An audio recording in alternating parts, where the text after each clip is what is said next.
Welcome back, everybody, to the newest episode of PenPodcast.com. I'm your host, Matt Harms, founder of Pen for Hire, where we offer premier ghostwriting and author coaching services. Also, the creators of the Pen Podcast, where we sit with authors, writers, writing industry professionals, subject matter experts, and all around interesting people.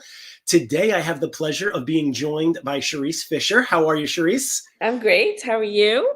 I am fantastic. Thank you so much for agreeing to be on the show. We're happy to Of have you course. here. Yeah. It's always fun. I love these things. There's probably a previous life where I was some sort of radio personality or something because I love to be on podcasts and That's talking to people. that's so funny because growing up, I hated like being put on the spot, put on stage. Like I was always like, "Don't call on me. I don't want to speak in front of more than one person." And now here I am, like doing live podcasts. So never know what the future holds. You never know. Where are you joining us from? At the moment, I'm at my home office in Hackensack, New Jersey, Very nice. Just across the river from me. just across the river from you. Are you in Manhattan? No, I'm in Westchester in Yonkers. Oh, I used to live in Mount Vernon in a previous Oh, life. okay. So, yeah, Very nice. Small world. small world. So I am so excited that you're here because we've had a number of, probably almost every writing profession on this show at one point or another. Really getting literary agents or anyone who understands the query process has been one of the bigger challenges. It still Yes. remains kind of one of those elusive myths, like a unicorn to writers looking to publish. Mm. So Mhm. please tell me a little bit about yourself. Let's start there. Like, how long have you been in the literary world? What Mhm. got you into it? Well, I don't really know any other world. I started working in publishing about 2 weeks after I graduated from college, which was, 30 something years ago. I worked for an imprint called Dell, which doesn't exist in the same way anymore. It's now a part of Random House. I worked there as an assistant to the editor-in-chief and then just climbed up the editorial ladder till I moved to Simon and Schuster. I was at Simon and Schuster for maybe 10, 11 years. And then I went to an imprint of Penguin Random House called Plume, where I was the editor-in-chief. And I did that for about 4 years. And then, I am somebody who really loves editing and really loves interacting with writers. And when you're an editor-in-chief, your job is very managerial, right? I mean, of course, you're acquiring books, but you're also really helping the editors who report to you to acquire books. Anyway, I was missing this sort of hands-on editorial element. And so I thought, you know what? And I had 2 babies back to back. So it was all a little bit too much. And I said, well, I'm going to find a job where I am just an editor, right? I just get to develop my little farm of amazing writers. And while I was doing that, people kept coming to me for freelance editing. So I did that for a little while, which was great when you have a new baby at home to be able to have people come to you. And then one of my clients, she self-published a book that did really nicely. She sent me her second book so that she could prepare to self-publish that as well. And I said, you know what? Her name was Sadiqa Johnson. I said, this book is really good. I think we should try and get an agent. And she was like, I think you're my agent. And I was like, what? That's crazy. No, I'm an editor. I'm just doing this in the meantime. But I'm going to get a job at a publishing company and be an acquiring editor, but I'm going to find you an agent. She says, all right. So having been an editor for 15 years or whatever it was at that point, I knew a lot of agents, of course. And of course, editors have their favorite agents. And so I called one of my favorite agents who I thought would be a good fit for Sadiqa. And I said, I really want you to read this. I think it's great. She read it very quickly. And we'll get back to that when we're talking about queries. And she called me and she says, I think it's great. I totally want to represent her, but I want you to represent her with me. And so I did. We sold 2 books for Sadiqa in 2015. We sold another book of hers called Yellow Wife I love show and tell. That's the great thing about being in my home office. I could reach up to we sold Yellow Wife to Simon and Schuster. I don't remember the year, but it came out in 21. And then just recently, she published The House of Eve, which was a Reese Witherspoon pick and a New York Times bestseller. I think, yeah, we published that in February. So I'm on my 6th book with Sadiqa. And of course, in the meantime, I've taken on a lot of other clients and sold their books, and it's been very exciting. I love being a literary agent. I love being able to be hands-on with my authors, but I love the wheeling and the dealing as well. So I would imagine, and maybe I'm completely off base, there's got to be parts of being a literary agent that you don't enjoy quite so much. Well, no, I don't think so. I mean, I would say that I'm glad that I don't have to deal with sending authors 1099s at the beginning of the year. You know, that type of bookkeeping part is a really big part of our job. And I don't handle that at all because my partner handles all the back office for me. But no, I don't know. I can't think of anything I don't like. Well, I don't love it when I have this expectation of being able to sell a book quickly. And I'm like, wait a minute, why isn't this happening quickly? Why am I sending it out? Why are people saying no? You know, that's not fun. But rejection is a part of the process. We're going to come back to that too when we talk about queries. And so I have to be a big girl and take that rejection. So I wouldn't say it's the worst part of my job. It's a less pleasant part of my job, to know that an author has put so much into something and then the acquisition process not be as smooth as they expected it to be. And now, since you just mentioned rejection, I'm going to stick on that for a second, because I would Yeah, imagine a big part of your job is not only you deciding you like something and bringing it to a publisher and then dealing with the rejection, but having to reject somebody up front who's queried you, right? for sure. That's a big part of the job. That was my least favorite part of the job as an editor, for sure, right? So, and as an editor, an acquiring editor, agents would send me things that I would have to say no to. And sometimes the no was easier. And I will say that the no became easier as I changed the way I thought about the word no. But yeah, there's so much rejection in this process.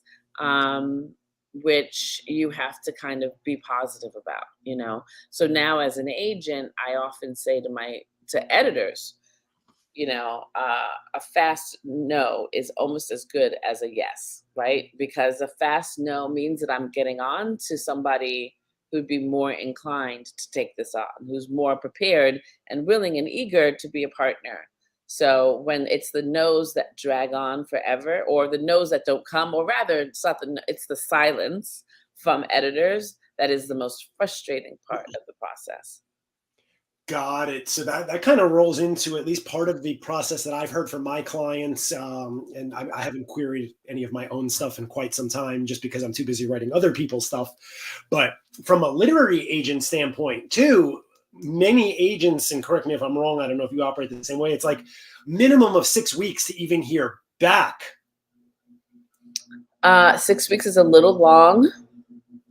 That would be a little long for me, but for sure, 4 weeks, 3 weeks, for sure. Okay. And are you equally handling fiction and nonfiction, or do you I have am equally handling fiction and nonfiction. Fiction takes a little bit longer because you're reading an entire manuscript. Nonfiction takes a little bit less time.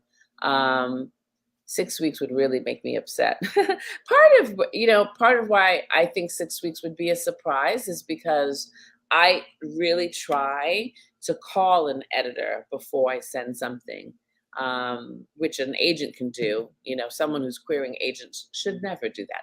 But an agent can call an editor because I have a rapport with the editor. I have a relationship with the editor. So I call them before to prepare them that this is coming. And I sort of like to check in with an editor maybe about 2.5 weeks into the process. And people know that, you know, Cherise sells books quickly. So I remember as an editor, I would get something from a particular type of agent, and I know that that agent was someone who sold things really quickly. And so I would make it a priority to read their stuff a little bit sooner than I would read somebody else's stuff because, yeah, they sold things quickly. And I'm kind of like that. And I'm working on further developing a reputation for selling things quickly. So it's like, I just sent you something, I've called you about it. I'm sending it to you because I really think that you're a good match for it. And so whoever else I send it to, I equally believe that they're a good match for it. So jump on this, you First know? come, first serve. Yeah. Well, yeah. So what's one when people are querying you, what's one Yeah. of the worst things that you've ever seen that you would never advise an author to try? The worst thing. Well, there are some people who try and like send me packages, send me food, send me, you know, hand Bribes? lotion. Yeah, there are people who try to bribe me. It's not the worst thing that you could do, but it's not going to give you an edge. And especially these days when here I am in my home office, I am going to go into the office after I speak to you, but I hardly ever go into the office. And so we end up with like, you know, Rotting fruit fruit that is baskets. like rotten fruit in our office because it's been sitting there for 3 weeks. Like, no. But I think that the worst thing a person can do, when I say worst, I mean, I open up this email and I press delete immediately. Those are the people who refer to me as dear agent or, or, or dear sir, or, To dear, whom it may like, concern. to whom it may concern. Like any of those things are like delete. No, I'm not even going to read it. Right. You didn't even take the time to personalize your query. And this No, isn't an activity that you can just throw like 100 letters at the wall and hope one no, sticks, right? no. I mean, it's really not what it's supposed to be. That's not what the process is supposed to be. My biggest advice to anyone who is seeking out an agent is research is your friend. I am old enough. My first job in publishing was in 1994. Before Amazon, I think. I think I got an email address maybe a year into my working, right? So the old days, like the dark ages, certainly the pre-Google time, right? And in those days, it was super hard to sort of identify an agent. Possible. There were big books that were published. I think they're still published every Yeah. year. There, The I literary haven't marketplace. seen one recently, but yes, the literary agent guide. I think Yes, right. So, I that is what you had to do to find an agent. These days, oh, that's right. haven't seen any These, updated ones since 2020, but yes. I mean, but nowadays you're just a Google search away, right? From hello, there's my cat making an appearance. So there's no excuse to not be able to not have researched who you are sending something to. You have to know yourself, meaning as a writer, you have to understand this is where I fit in to the broad library of life. I am this type of writer who is writing this type of book for this type of audience. And you want someone, an agent, to represent you, to partner with you, who is open, keen, adept, and eager to publish this type of book by this type of author for this type of audience. All those things need to be connected. So you are doing yourself a disservice to just spread it out to the whole world. Because if I just do romance fiction and you've just sent me a medical thriller, you've wasted your time and you've wasted mine. So this person's like, I write a medical thriller. Oh, I love this book called The Magic Bullet by Harry Stein. And let me understand who is his agent. Oh, how do I find that out? Well, you can actually go into the book and read the acknowledgments. You could probably go to Harry Stein. Harry Stein's a real person, by the way. Not one of my clients, but for whatever reason, he just popped into my mind. You can go to Harry Stein's website, where he's probably saying, contact me by, or speaking engagements, contact my literary agent. You have to understand who you are in the library. You have to understand who is also doing those types of books, and write and query letter. The first, if I'm giving you takeaways, first takeaway is this. The first paragraph of a query is what my book is and why I am writing to you, right? Why am I writing to you? Because anybody who reads anything, I'm telling you, if you read a book if you read instructions on how to put together a shelf, right? You're reading those instructions to put together a shelf because you want to put together a shelf and you want to know how to do it. Like, everybody reads everything to understand, what am I getting from this, right? So in that first paragraph, give me a title, and tell me why you're writing to me, because I want to feel special. Like, for me to want to read this, I want to think and know that you were thoughtful about why you were approaching me. That's the first rule. I love it. That really makes a lot of sense, because I think there's this misconception that you guys, and by you guys I mean agents, are so busy, like you're so bombarded, that you're just looking for something specific. There's no need for that relationship building. And in reality, it sounds like it's the exact opposite. Because there's so many things coming across your desk, you want to look for the person who thoughtfully chose you. Absolutely. There might be some beneficial And relationship. give me a sense of like what there is. So, for example, The House of Eve that we were talking about before is an historical novel set in the 1950s. People would describe it as commercial fiction or upmarket fiction, right? So if you are writing a book that is historical set in the 1970s, but you read Sadiqa's book, or you met her, or you saw her talk about me, I want you to put that in there, because I want to know that you're really thinking about yourself as an author. You're thinking about your career. And so you want somebody who you think is going to complement your efforts. Love it. Can you think of, off the top of your head, an example of like the best query you ever got and why? No. Wow, that means the author's really got to step it up. The best query? Wow.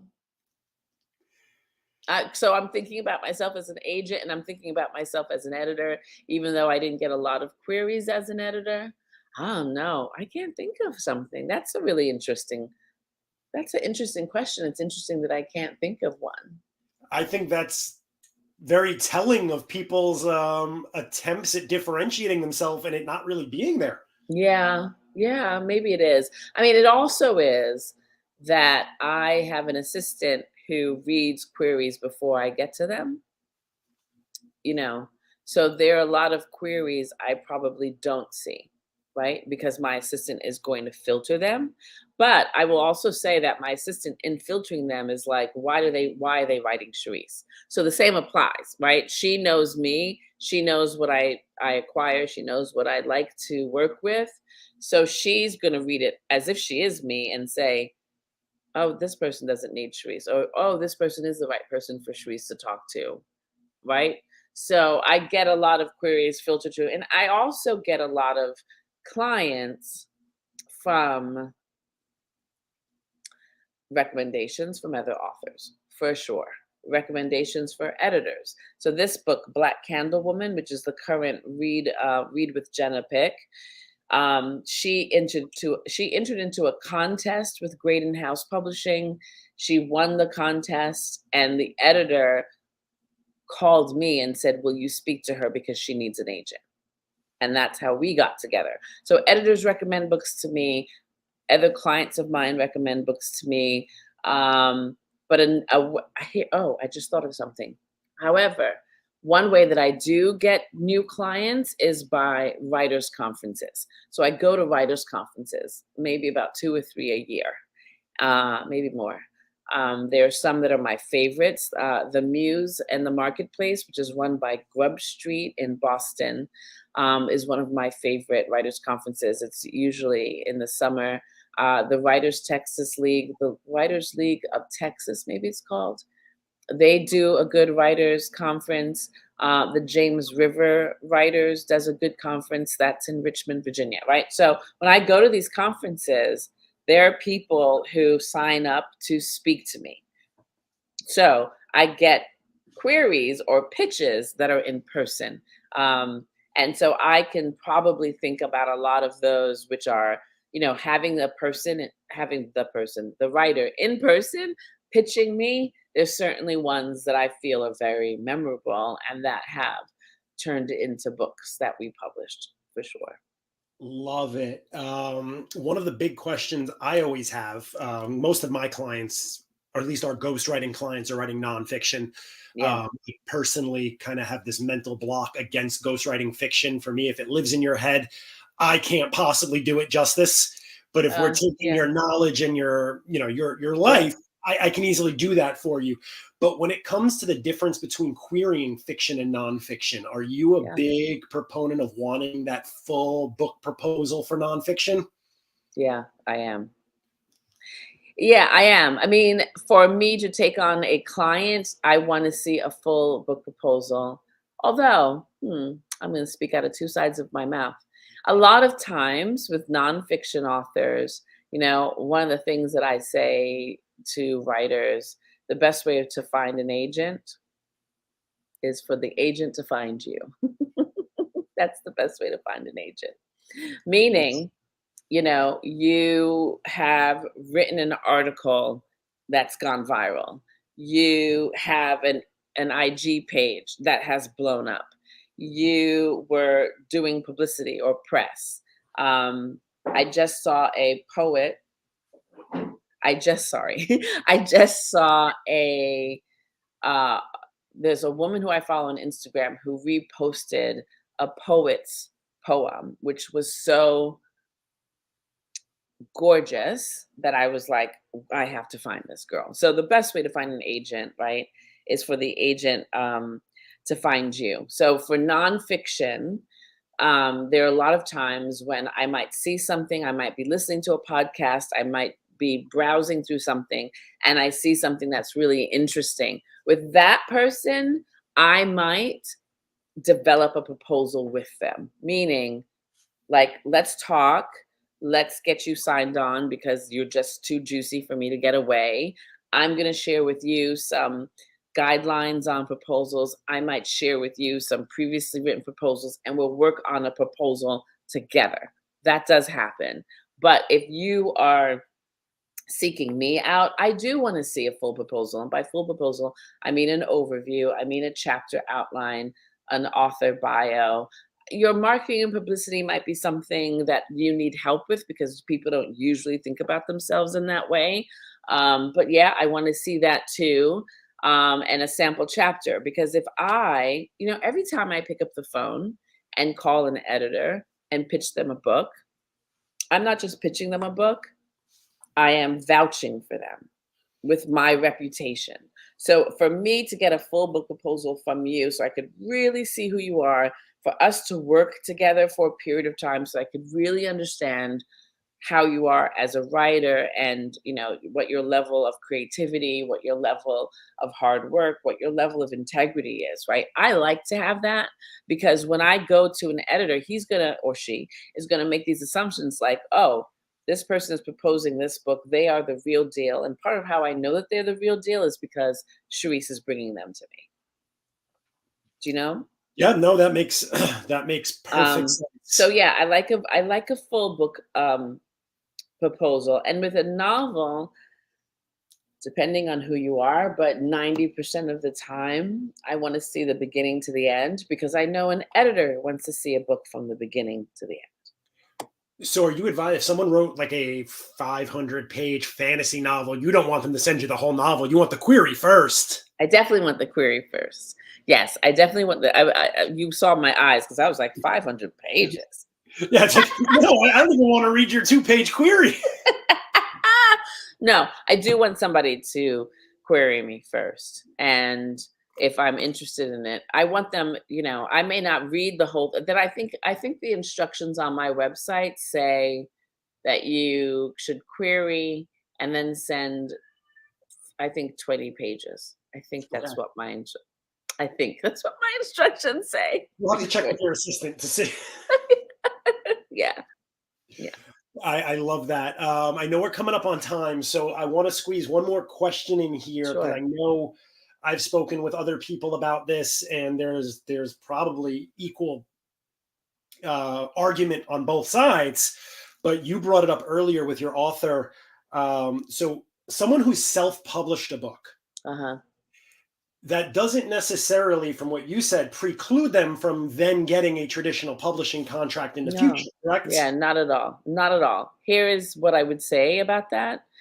When Sadiqa Johnson self-published her first book, Love in a Carry-On Bag, she really published it, meaning she didn't write something and upload it on Amazon with a button. She got a printer, she had a copy editor, she paid for an art designer. She approached that book. She wanted her book to sit on bookshelves next to books that were published by Penguin Random House and not be able to distinguish the difference. There's a way of self-publishing which is like self-printing. And then there's a way of self-publishing which is I'm going to go to every single literary festival and hawk my book. I'm going to hire a publicist to get reviews for my book, like publishing it, right? Now, double-edged sword there, right? Because if you put in all of that effort and 10 copies are sold, it's not going to help you get a publishing deal because people are like, well, maybe you can't write or maybe something is awry, right? And if you are one of those people like Sadiqa who worked with, I don't even know if Barnes and Noble still does this, but there are some bookstores that will work with an independent publisher. So she did get her books, I believe, into Barnes and Noble, etc. She didn't do an ebook. Oh, we never did an ebook. Let me write a note. That's something that we should take up at. Well, you should try and go back and do an ebook of that book. But if you do take advantage of the whole field distribution and the book doesn't sell, that does not help you. But if you go into self-publishing and you invest the money in it and you develop an audience, you might catch the eye of a major publisher. And I know that when I sold Second House from the Corner, which was her second book, the editors all saw all the publicity and all of the effort she did for her self-published book and were like, this is a woman who we can count on to partner with. But were you asking me if you self-publish a book that a publisher will come along and publish the same book? That wasn't the actual question. Although Okay. since you touched on that, if you want to real quick, I only have one that I know of ever happening, which was and correct me if I'm wrong, the book The Martian. But several books that's happened for. Yeah, several books that's happened for. When I was at Simon and Schuster, there was a self-published author named Michael Baisden. He wrote a book called Men Cry in the Dark. And but he was hustling that so hard that this is how long ago it is, that oh God, what's the name of that publishing, that bookstore? Borders kept selling his book. And because he is one person, he couldn't meet the demand that Borders was getting. So they said to their local Simon & Schuster rep, like, you know what, there's this guy, Michael Baisden. People love him. They're running into the store. We can't keep it in stock. I think you guys should contact him. And so I did. And I bought Men Cry in the Dark, and I bought his new book. So that happens. Yes, that happened with that. What's that? The Christmas Box. Remember the Christmas Box by Richard Paul Evans? No. I'm predating you, Matt. The Christmas Box was self-published, and an editor named Lori Chittenden found it. Richard Paul Evans, and she bought it. She was an assistant at the time, and she bought it to Simon & Schuster, and it was a huge bestseller. So that happens. It happens. It's not a surefire way, but if you're going to self-publish something as a step ladder to a major publishing deal or a traditional publishing deal, you've got to pour so much into it. financially and with time. I was noticing the theme there seems to be you've got to treat it like a business, which is exactly what we tell Absolutely. people. Just because you wrote it doesn't mean someone's going to read it. It doesn't mean the agent's going to come in and beat down your door. You have to, one, it's got to be the most professional possible version. Like, Absolutely. no difference whether you hit upload on Amazon or Simon and Schuster put it off their press. A reader should not be able to tell the difference. You've got to invest the same level of quality in your editing, in your cover art, and then in your marketing and publicity. Absolutely. This book was self-published, The Perfect Find by Terry Williams. She self-published it. She hustled hard. The movie, The Perfect Find, starring Gabrielle Union, is coming out from Netflix on June 23rd. Right? Wow. Now, she was a super connected human being. She was a magazine writer, et cetera, et cetera, et cetera.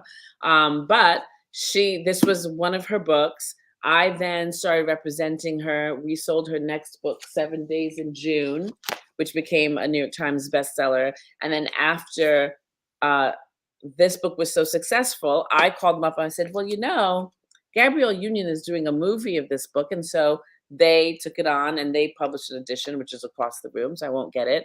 But they came out self-published and they published it again for the movie tie-in edition.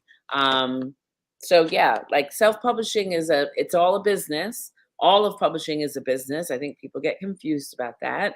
And if you invest in it, then it will return to you, right? It will give you returns. I love it. That is, I think, a perfect place. I want to be respectful of your time. I know we went a little over, but that was too good not. Because I'm chitty chatty. Sorry about that. No, me too. And when it comes to certain things like this, I get very passionate because I'm the same way when someone comes to me and they want to write a book. Yeah. If they don't know who their audience, I mean, I'll work with them to develop that, but you need to know who you're writing for, what you want them to walk away with. Absolutely. If your whole goal is I just need a book because I want to either sell a lot of copies and make money, not going to happen, or at least not if that's your only goal and your only motivation. Yeah. Or I want to increase my business. Okay, great. What business are you in? And is this book going to complement that or make you look like a professional? Because just throwing words on paper can, much like just publishing a book, if you don't have a plan, can work against you when someone goes, oh, well, that was kind of half-ass. I wonder if you approach everything like you approached your book. Exactly. You're absolutely right, Matt. Totally correct. Oh, this has been amazing, Cherise. I really appreciate your time today. If you'd be so kind, if there's anyone out there who got anything from this conversation and think you'd be a good fit for them, where's your website? How can they query you? Yeah, so I work for the Wendy Sherman Associates, and I think that our website is wsherman.com, www.sherman.com. But I mean, if you Google Wendy Sherman Associates, we will come up, and there are instructions on how to query me on there. Incredible. For everyone listening at home, you just spent this time with Matt Harms and Cherise Fisher from Wendy Sherman Associates. If you have a book you're working on, please head to the website. Take something away from this podcast that you learned about Cherise. Tailor your query so that she knows why you're writing me. Why? Yes, please. No blind queries. And just saying I saw you on the Pen podcast might not be enough. You might want to say definitely not enough. She said, that we spoke about. So set yourself up for success. We always appreciate it. And Cherise, I really do. Thank you again for sharing all of your valuable knowledge with our audience. Yeah, no problem. Thank you for having me. Thank you. Bye.